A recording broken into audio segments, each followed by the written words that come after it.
Allahumma salli ala Muhammad ya Rabbi salli alaihi wasallim. Allahumma salli ala Muhammad. Kesempatan kali ini admin akan membahas tentang sejarah suku Dayak dan suku Jawa episode 2. Benarkah keduanya adalah saudara-saudara? Namun sebelum ke pembahasan utama, perlu diketahui bahwa seluruh suku yang ada di Indonesia, dari Sabang sampai Merauke, mereka semua adalah saudara. Satu kesatuan Republik Indonesia, NKRI harga mati. Begitupun dengan semua suku asli di seluruh tanah Kalimantan, mulai dari yang paling tua yaitu suku Dayak, suku Melayu, suku Kutai, suku Banjar, dan suku Pasir. Mereka semua adalah saudara dan selalu bersatu, selalu mengedepankan kasih sayang, dan mereka semua cinta damai. Oke, sahabat Bintang Kalbar, kita fokus pada judul video ini, yaitu antara suku Dayak dan suku Jawa. Benarkah mereka ada kaitannya saudara-saudara?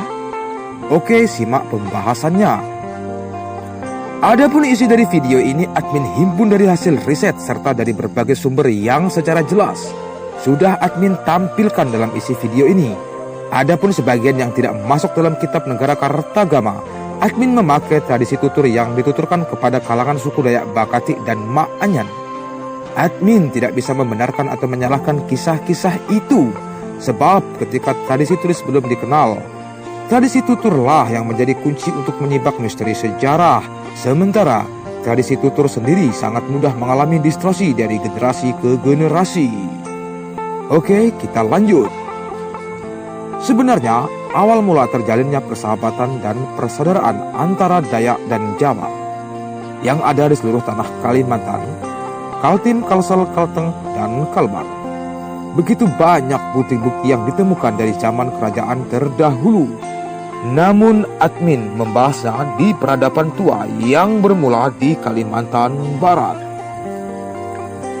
Ya, di episode pertama sudah kita bahas awal mula persahabatan dan persaudaraan yang dijalin antara kerajaan Majapahit dan kerajaan Bahanapura di masa pemerintahan Raja Agung Arya Pagat alias Patih Gumantar. Lalu pertanyaannya, apakah ada hubungan saudara antara Dayak dan Jawa? Oke, kita kembali mengulas episode pertama, yaitu peradaban tua asal mula kerajaan Tanjung Pura yang ada di Kalimantan Barat, yang kemudian dipercaya menjadi cikal bakal kerajaan di tanah Kalimantan. Bermula dari pangeran kerajaan Majapahit Jawa yang bernama Brawijaya menikah dengan seorang putri Dayak bernama Dayang Putung.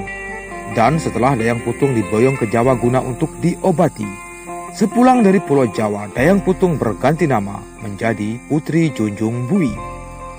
Di bawah kekuasaan Raja Brawijaya dan Putri Junjung Bui tersebut, hasil perkawinan silang antara Dayak dan Jawa, yang kemudian menghasilkan keturunan turun-temurun, generasi ke generasi yang kemudian menyebar di seluruh tanah Kalimantan. Dan hal itu di dalam kitab Negara Kartagama dipercaya bahwa kerajaan Tanjung Pura lah yang menjadi cikal bakal kerajaan di seluruh Kalimantan. Perlu diketahui, agama asli suku Dayak pada waktu itu ialah Keharingan. Agama Keharingan percaya kepada Tuhan Yang Maha Esa, atau yang juga biasa disebut dengan Ranying Hatala Langit. Namun seiring berjalannya waktu, masuklah peradaban Islam di tanah Kalimantan. Pelan-pelan sebagian dari mereka berpindah keyakinan, yang kemudian sebagian menyebutnya Melayu. Sedangkan di Pulau Jawa, agama yang mereka anut ialah agama Kapitayan. Agama Kapitayan percaya kepada Tuhan Yang Maha Esa, atau yang biasa disebut dengan Sahyang Taya. Dan Jawa yang menganut agama Kapitayan disebut Kejawen. Kemudian seiring berjalannya waktu, peradaban Islam masuk di Pulau Jawa. sebagian dari mereka berpindah keyakinan dan disebut Jawa. Akan tetapi kejawen masih tetap ada hingga di era modern. Kisah perkawinan silam yang dimulai sejak masa kerajaan terdahulu hingga di era modern saat sekarang ini masih berjalan di seluruh tanah Kalimantan. Perkawinan silang yang terjadi antara Dayak dan Jawa hingga sampai sekarang masih berlanjut. Antara Keharingan dan Kapitayan tidak jauh berbeda, begitupun dengan ritual-ritualnya. Adapun admin menceritakan sejarah ini supaya sejarah tersebut tidak tenggelam oleh zaman, karena sejarah tetaplah sejarah. Dari berbagai bukti yang admin kisahkan itu hanya sebagian saja. Masih banyak bukti-bukti yang belum admin bahas. Ini hanya sebagian saja. Namun kali ini ada salah satu bukti lagi yang akan admin tampilkan. Ya, tempat ini dinamakan Makam Keramat 9.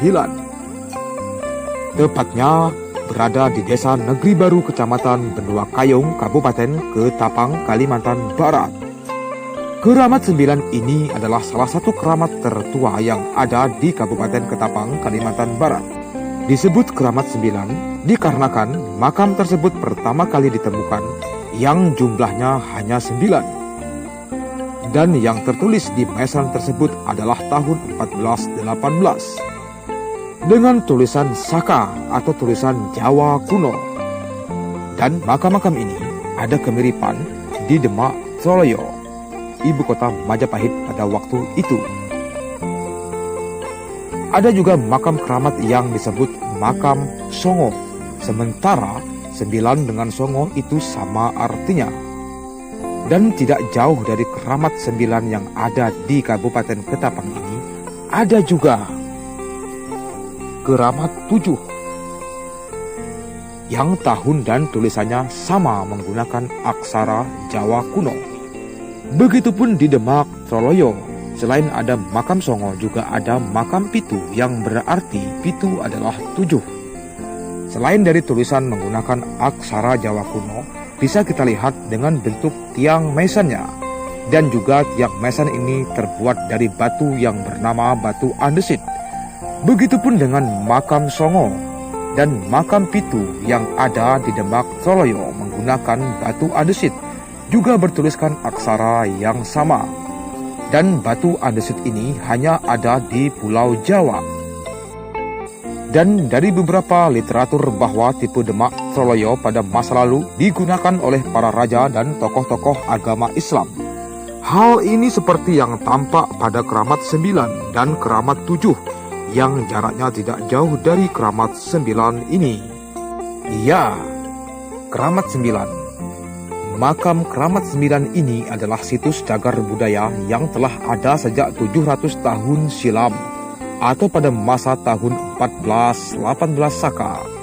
Namun hingga saat ini tidak ada satupun literatur sejarah yang menyebutkan nama raja ataupun tokoh agama yang dimakamkan dalam komplek Keramat 9 ini.